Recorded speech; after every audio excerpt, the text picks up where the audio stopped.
முழுமையாக இந்த தாக்குதலை படுகொலையை செய்திருக்கிறது என்பதுதான். ஆனால் அதனை நீதித்துறை நிரூபிப்பதற்கு அவர்கள் அதை நிரூபிக்கும் வரைக்கும் சந்தேக வழிகள் என்ற பட்டியலில் தான் இருப்பார்கள். இதில் முக்கிய பிரதான குற்றவாளியாக அடையாளம் காணப்படுகின்ற நெப்போலியன் இப்பொழுது லண்டனிலே இருப்பதாக நம்பப்படுகிறது. மற்றும் இதனோடு தொடர்பட்ட இன்னொரு நபரும் லண்டனிலே இருப்பதாக நம்பப்படுகிறது. ஆனால் அதிசயம் என்னவென்றால் ICC இன்டர்நேஷனல் கிரிமினல் கோர்ட் சரத்துக்களின் பிரகாரம் அதனை மறைத்து இந்த சர்வதேச ரீதியிலே குற்றங்கள் தடுக்கப்பட வேண்டும் என்பதற்காக மிக முக்கியமாக ஒத்துழைப்பு வழங்கி வரக்கூடிய நாடுகளிலே இங்கிலாந்து ஒன்று. இங்கிலாந்து என்னுடைய காவல்துறை பிரிவிலே மெட்ரோபாலிட்டன் போலீஸிலே இவ்வாறான சர்வதேச குற்றங்கள் சார்ந்த நபர்கள் லண்டனிலே இங்கிலாந்திலே வசித்தால் அவர்களை கண்டறிந்து அவர்கள் மீது வழக்கு தொடர்ந்து அவர்களை தண்டிப்பதற்கான பொறிமுறை ஒன்று இருக்கிறது. இது எத்தனை பேருக்கு தெரியும் என்று தெரியவில்லை.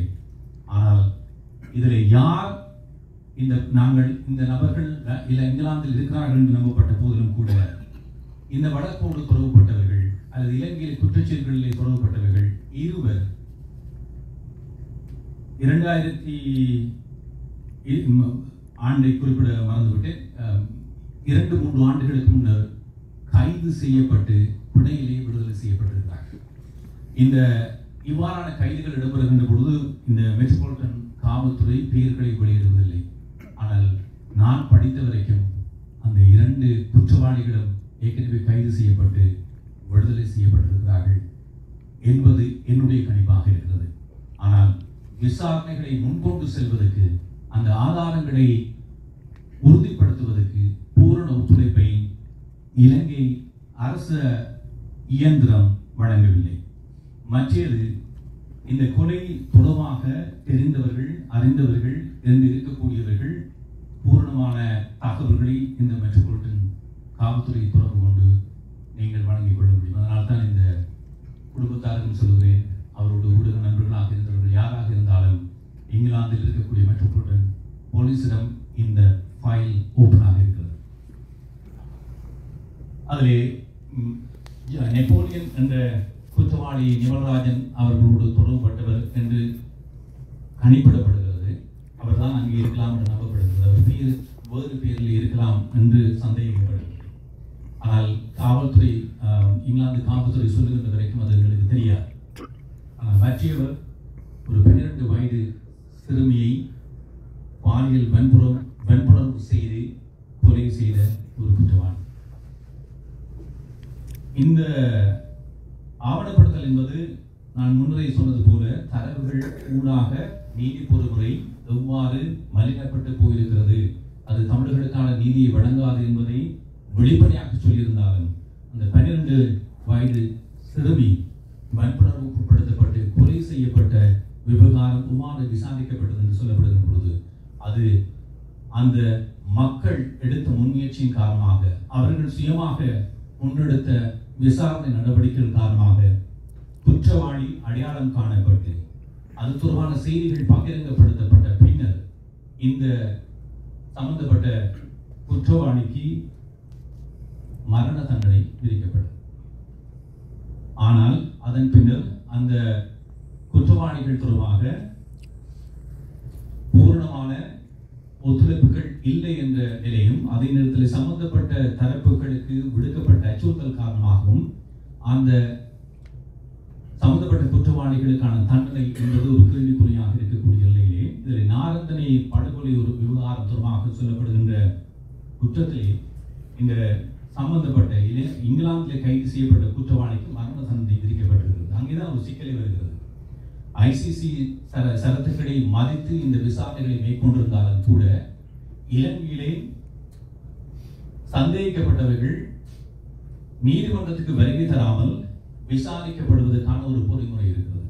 அவர்கள் நேரடியாக நீதிமன்றத்துக்கு சமூகம் அளித்து சாட்சியம் அளிக்காமல் தங்களுடைய வாக்குமூலங்களை வழங்காமல் விசாரிக்கப்படுகின்ற அதன் பின்னர் அதனை வைத்துக் கொண்டு தீர்ப்பு வழங்குகின்ற ஒரு பொறிமுறை இருக்கிறது. இதை இங்கிலாந்து அல்லது மேற்குலக நாடுகள் ஏற்றுக்கொள்வதில்லை.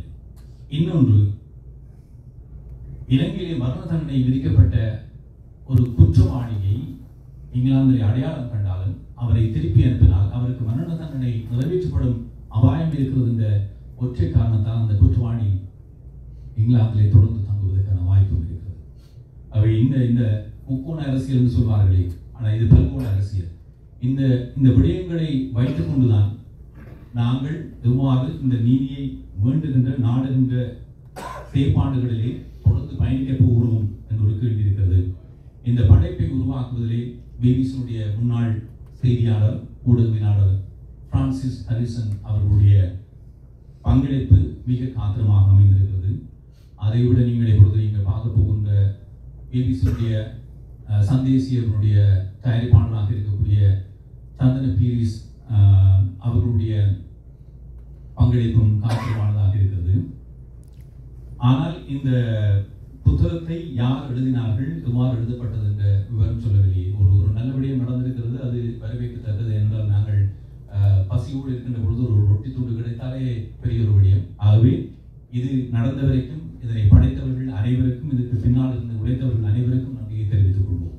இது எதிர்காலத்தில் ஒரு நீதியை தருவதற்கான ஒரு வாய்ப்பாக அமையும் என்று நம்புகிறோம். இருந்தாலும் இதிலே இது ஒரு கோஸ்ட் ரைட்டர் என்று சொல்லப்படுகின்ற அனாமதயமாக இருக்கக்கூடிய ஒருவர் மூலமாக எழுதப்பட்டிருக்கிறது. இவர்கள் இந்த தரவுகளை கொடுத்திருப்பார்கள். அந்த தரவுகளை தொகுத்து அதன் பின்னர் அவை ஒரு புத்தக வடிவிலே படைக்கப்படும். இதை பிரபலமான அரசியல்வாதிகள் எல்லாம் வெளிநாடுகளில் செய்கின்ற ஒரு நடைமுறை இருக்கிறது. ஆனால் இதிலே இந்த விடயத்தை பொறுத்தவரையிலே, இந்த கேஸ் ஃபைலை பொறுத்தவரையில் அவர்கள் யாருடைய பெயரையும் குறிப்பிடாமல் ஒரு அமைப்பு சார்ந்த ஒரு ஆவண படைப்பாகத்தான் வெளியிட்டிருக்கிறார்கள். இந்த பின்புலத்திலே ஒரு விடயம் எங்களுக்கு கவனத்தில் கொள்ள வேண்டிய ஒரு விடயம் இருக்கிறது. நிமல்ராஜன் அவர்கள் பிபிசி, முரசொலி, தமிழ்நெட், ராமய, வீரேஸ்வரி, ஐபிசி என்று பல ஊடகங்களுக்கு பணியாற்றியிருக்கிறார். நான் ஆரம்பத்தில் சொன்னது போல இவ்வாறு ஒரு விசாரணைக்கான அடித்தளத்தில் இடுவதற்கு பிபிசி என்ற தரவுகோல் மட்டும்தான் காரணமாக இருந்திருக்கிறது.